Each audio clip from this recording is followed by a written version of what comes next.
Hello everyone, welcome back to my channel. কেমন আছো সবাই? আশা করব সবাই খুব ভালো আছো, সুস্থ আছো। আমার চ্যানেলে নতুন একটা ভিডিওতে তোমাদেরকে আরও একবার স্বাগত জানাচ্ছি। বন্ধুরা, কিছু কিছু টিপস মেনে কাজগুলো যদি আমরা করি, সংসারের কাজগুলো কিন্তু অনেকটাই সহজ হয়ে যায়। তো আশা করছি আজকের প্রত্যেকটা টিপসই তোমাদের অনেক কাজে লাগবে। তো চলো দেখে নেওয়া যাক আজকের প্রথম টিপস।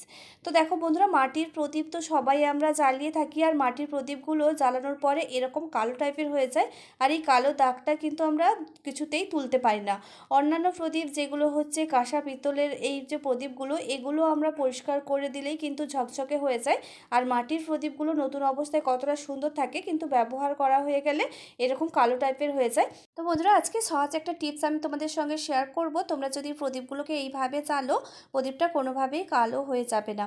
তো আমি এখানে একটা সলতে নিয়েছি, আর সলতেটাকে তেলের মধ্যে ডুবিয়ে দিলাম।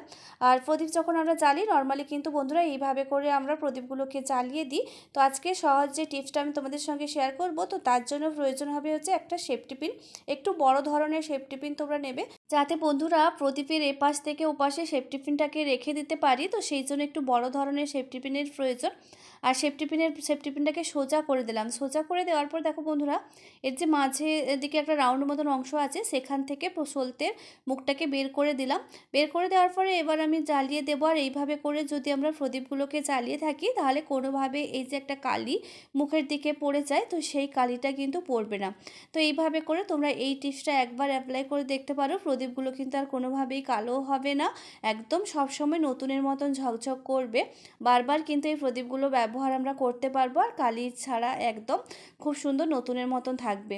আর দেখো বন্ধুরা, যখন সলতেটা একটু শেষ হয়ে যাবে, তোমরা একটু নিচ থেকে ঠেলা মারবে বা উপর থেকে একটু টেনে দেবে, দেখবে প্রদীপটা আবার কিন্তু জ্বলতে শুরু করবে। আর এইভাবে করে যদি প্রদীপগুলো জ্বালিয়ে একদম সবসময় নতুনের মতনই থাকবে। তো প্রথম টিপসটা কেমন লাগলো অবশ্যই কমেন্ট করে জানিও। চলে এলাম বন্ধুরা হচ্ছে পরবর্তী টিপসে। আর পরবর্তী টিপসটা হবে ব্রা নিয়ে। আমরা মহিলারা সবাই কিন্তু ব্রা তো ব্যবহার করে থাকি, আর ব্রাগুলো মাঝে মধ্যে ধুয়ে আমরা পরিষ্কার করে নিই। আর এই শুধু ব্রাই তো আমরা পরিষ্কার করি না, অন্যান্য জামা কাপড়ের সঙ্গে যখন এই ব্রাটাকে পরিষ্কার করার জন্য, সেটা ওয়াশিং মেশিনে হোক কিংবা হচ্ছে হাতে কাচার সময় আমরা জামা কাপড়ের সঙ্গে সার্ফের জলে ডুবিয়ে দিই না কেন, তো তার ফলে দেখা যায় এর যে পেছনে হুঁফগুলো থাকে, এই হুঁফগুলো অন্যান্য জামা কাপড়ের সঙ্গে আটকে যায়। আর সেই জামা কাপড় যদি কোনো রকম কোনো সুতোর কাজ থাকে, কোনো ডিজাইন করা থাকে, তো সেই ডিজাইনের মধ্যে বা সুতোর মধ্যে এমনভাবে আটকে যায় যে সেইগুলো ছিঁড়ে যায়। তো তার জন্য সহজ একটা টিপস আমি তোমাদেরকে শেয়ার করছি। তো যখন তোমরা এগুলোকে ধুয়ে পরিষ্কার করবে, তো সার্ফে দেওয়ার আগে এইভাবে করে দেখো দুটো মানে ভেতর দিকে একটু মুড়ে নিয়েছি, যেখানে হুঁফটা আছে, দিয়ে একটা গার্ডারের সাহায্যে আটকে দিলাম। তাহলে এই হুঁফটা কিন্তু একদম লক হয়ে গেল, কোনোভাবেই অন্যান্য জামা কাপড়ের সঙ্গে এটা আটকেও যাবে না, আর সেই জামা কাপড়টা নষ্ট হওয়ারও কিন্তু চান্স থাকবে না। তো এইভাবে করে ব্রা যখন তোমরা ধুয়ে পরিষ্কার করবে, তোমরা অন্যান্য জামা কাপড়ের সঙ্গে যদি পরিষ্কার করো, তোমরা এই টিপসটা অবশ্যই অ্যাপ্লাই করো। চলে এলাম বন্ধুরা হচ্ছে পরবর্তী টিপসে। তো দেখো বন্ধুরা, যখন বাড়িতে ইলেকট্রিক থাকে না বা কারেন্ট চলে যায়, তখন আমরা যে ফোনটা ব্যবহার করে থাকি, ফোনের ফ্ল্যাশ লাইটটা জ্বেলে দিই।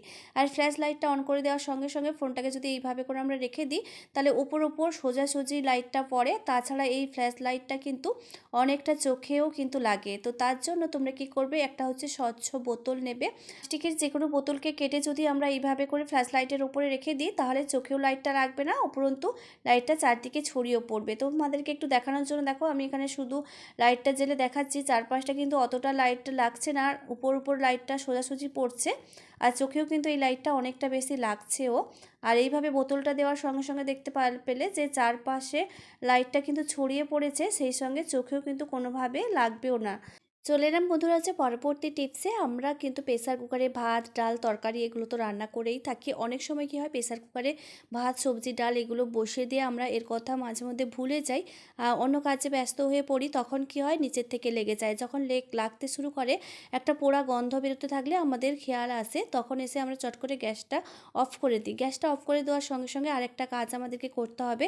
এই যে কোনো একটা পাত্রে কিছুটা জল নিয়ে, জলের মধ্যে যদি চটজলদি আমরা গরম প্রেসার কুকারটাকে বসিয়ে দিই, তাহলে নিচ থেকে সঙ্গে সঙ্গে ঠান্ডাও হয়ে যাবে। আর মানে যতটা পড়ে গেছে, হয়তো লেগে গেছে, তো এমন অবস্থায় রেখে দিলে ভেতরের স্টিমগুলো কিন্তু আরও তরকারিটা বা ভাতটা বসে যাবে।